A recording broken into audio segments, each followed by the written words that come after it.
Bill pay मुझे अपनी बात कहने का मौका दिया। मैं सबसे पहले तो इस संशोधन का समर्थन करने के लिए आम आदमी पार्टी की ओर से खड़ा हुआ हूं सर। लेकिन ये सरकार जब पिछड़ों के हित में कोई बात कहती है, इनके मंत्री और तमाम सांसद पिछड़ों और दलितों के हित में तमाम योजनाएं लागू करने की बात जब कह रहे थे तो मुझे हंसी आ रही थी। मुझे हंसी आ रही थी इनकी कार्यप्रणाली को याद करके। ये वही भारतीय जनता पार्टी है, ये वही भारतीय जनता पार्टी है सर, जिसके राज में उत्तर प्रदेश के अंदर आदित्यनाथ जी की सरकार में पिछड़ा वर्ग आयोग की रिपोर्ट है। ये क्या हो रहा है? फिर मैं बैठ जाता हूं, इन्हीं को बोलने दीजिए। ये क्या कर रहे हैं लोग? प्लीज प्लीज आप बोलिए। राष्ट्रीय पिछड़ा वर्ग आयोग की यह रिपोर्ट है जिसमें यह साफ तौर पे कहा गया है 22,000 शिक्षक, 69,000 शिक्षक भर्ती में 22,000 नौकरियां पिछड़े वर्ग के लोगों को मिलनी थी, उनको मात्र 3.8% आरक्षण दिया गया। उनकी 18,000 नौकरियां खाली। यह हकीकत है सर, राष्ट्रीय पिछड़ा वर्ग आयोग की रिपोर्ट है। दूसरा सर, बात यहां पर हो रही थी मंडल कमीशन का सपोर्ट किया, मंडल कमीशन का सपोर्ट किया।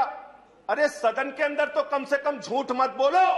आपका इतिहास है, स्वर्गीय विश्वनाथ प्रताप सिंह जी की सरकार ने जब मंडल कमीशन लागू किया था तो आप कमंडल लेके निकल गए थे, पूरे देश में कमंडल लेके निकल गए थे। और उस कमंडल में भी आप क्या कर रहे हैं? प्रभु श्री राम के नाम पर, मर्यादा पुरुषोत्तम भगवान श्री राम के नाम पे जो मंदिर बन रहा है उसमें चंदा चोरी हो रही है और कोई कार्रवाई नहीं हो रही है।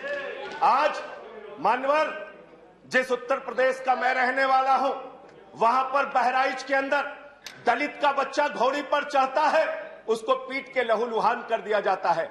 उस उत्तर प्रदेश में हाथरस कांड होता है, रात को 2 बजे एक दलित की बेटी को जला दिया जाता है। उसी उत्तर प्रदेश में बलिया के अंदर जयप्रकाश पाल जो पिछड़े वर्ग का है, उसको सारी सरकार के सामने, सीओ के सामने, एसडीएम के सामने उसकी हत्या कर दी जाती है। सर, आज ये हालत है।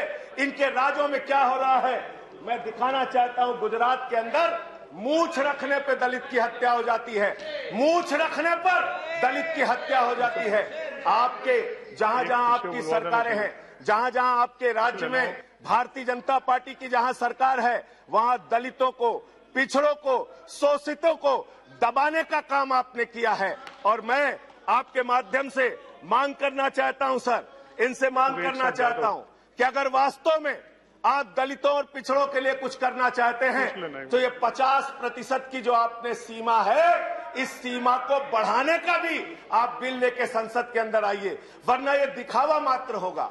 आप एक छोटे से घर में 500 लोगों को रहने के लिए तो कह रहे हैं, लेकिन रहने की कोई व्यवस्था नहीं कर रहे हैं। यानी आरक्षण जब तक आप इसकी सीमा नहीं बढ़ाएंगे तब तक आपका ये दिखावा मात्र है। ये ओबीसी संशोधन बिल जो आप लेकर आए हैं, ये उत्तर प्रदेश के चुनाव, उत्तराखंड के चुनाव और बाकी राज्यों के चुनाव को देखकर लेकर आए हैं। आपकी मंशा कोई पिछड़ों और दलितों को उनका हक देने की नहीं है। मैं मान्यवर आपके माध्यम से बताना चाहता हूं, इसी सदन में एक माननीय सदस्य ने प्राइवेट मेंबर बिल प्रस्तुत किया था, विजय साई रेड्डी जी ने, और उन्होंने कहा था पिछड़ों का आरक्षण संसद और विधानसभा के अंदर भी होना चाहिए था।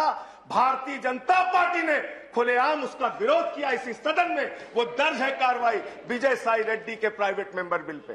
आप बात करते हैं यहाँ पर, आप पिछड़ों और दलितों के हित की बात करते हैं। तो मैं मान्यवर ये कहना चाहता हूं, खास तौर से उत्तर प्रदेश में ऐसा राज्य है, मैं आज सुबह आ रहा था, मुझे पता चला 15वां मुकदमा लिख दिया मेरे ऊपर। गैंगस्टर बना रहे हैं सर, मुझे गैंगस्टर बना रहे हैं, बिल पे, गैंगस्टर बिल पर योगी जी से कहिए बिल पर बोलिए, इनकाउंटर कर दे, मेरा इनकाउंटर कर दे। 15 मुकदमे लिख दिए सर, 15 मुकदमे। मेरा जुर्म क्या है, अपराध क्या है? मैंने चंदा चोरी का मुद्दा उठाया। पिछड़ों की बात आप कर रहे हैं। जो किसान आंदोलन पे 8 महीने से बैठा है वो भी पिछड़े वर्ग से है सर, उसको हक दीजिए। धन्यवाद संजय सिंह जी, वापस लीजिए। धन्यवाद संजय सिंह जी। कंक्लूड कर रहा हूं सर, कंक्लूड कर रहा हूं। जो इस देश के पिछड़े वर्ग के लोग महंगाई से परेशान हैं, उनकी नौकरियां चली गई, उनको हक दीजिए उनका सर। कोरोना की महामारी से उनकी कमर टूट गई। पिछड़े वर्ग के लोग बहुत परेशानी में हैं, तकलीफ में हैं। अगर उनकी पीड़ा को आप समझना चाहते हैं तो उनको हक दीजिए।